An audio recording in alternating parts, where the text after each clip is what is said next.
Okay, so now let's start with the next topic, that is 2D range search. In previous class, we learnt about the concept of 1D range search using sorted array and balanced BST. And then we had seen the performance analysis using these two data structures. In today's class, we'll learn about a generalization of range search, that is KD tree. Here, this D stands for dimension. So this is K dimension tree, and it is used for higher dimensional range searching, that is 2 and beyond. So let's take an example, as in why do we need this K dimensional tree. So here we have an example wherein we have to organize the data on large number of dimensions. For example, if we want to find out the songs with following features, so these are the conditions on the basis of which we have to find out the songs. First dimension that is given is the song length should be between 3 to 6 minutes. Next is the number of listeners or the number of listens to this song should range between 1000 to 20,000. Next, the speed of the song should be in the range of 120 to 150. And finally, the song must be recorded after 2004. So these are the four conditions. So I will not say conditions. These are the actual four dimensions on the basis of which we have to retrieve the list of songs. So this is a higher dimensional range search. Okay, so coming to the basics of this KD tree, it was invented in 1970. Initially, it was termed as 3D tree, 4D tree, and so on. But now it's called as KD tree, where K is the number of dimensions. Now let us see the formal definition of KD tree. KD tree is a space partitioning data structure for organization of points in a K-dimensional space. And we are going to use it for range searching in higher dimensions. Now what we did in 1D range search is we used BST and then we split the values in a single dimension. In KD tree, we will first split the values using one dimension, that is one coordinate, and then we split the value using some other coordinate and again some other coordinate and so on.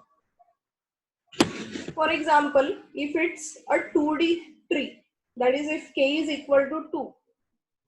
So let's say first we start with splitting on the basis of x coordinate, then we split on the basis of y coordinate, then again on the basis of x, then y, then x, then y, and so on in an alternate manner.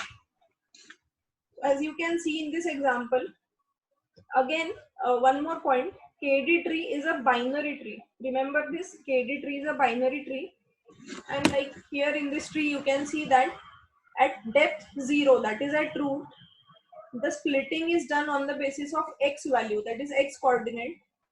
On the next level or the next depth, the splitting is done on the basis of y coordinate. Then on next level it is on the basis of x, then y, then x and y, and so on. So KD tree is basically a binary tree which recursively divides the plane by vertical and horizontal cuts, as can be seen in this figure. So when we say vertical, it is actually using x coordinate, and when we say horizontal, it is by using y coordinate. One more important thing, the data points that are to the left of divided plane, the data points that are to the left of divided plane are in the left subtree of that node. So these values on the left subtree of this node will be in the left part of this divided plane, and the values that are to the right of this subtree, or sorry, the right subtree of this node will be in the right part of the divided plane. So you will understand this further in further slide. Okay, now this next we have a figure which shows a KD tree with k equal to 3.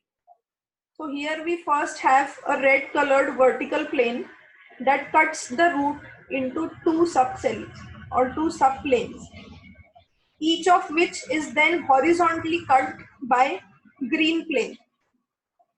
And again this green plane is cut vertically by using blue planes. And finally we get 8 number of cells, leaf cells.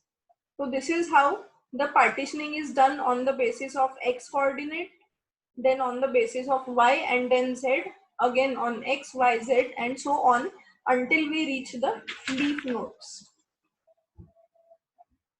Okay.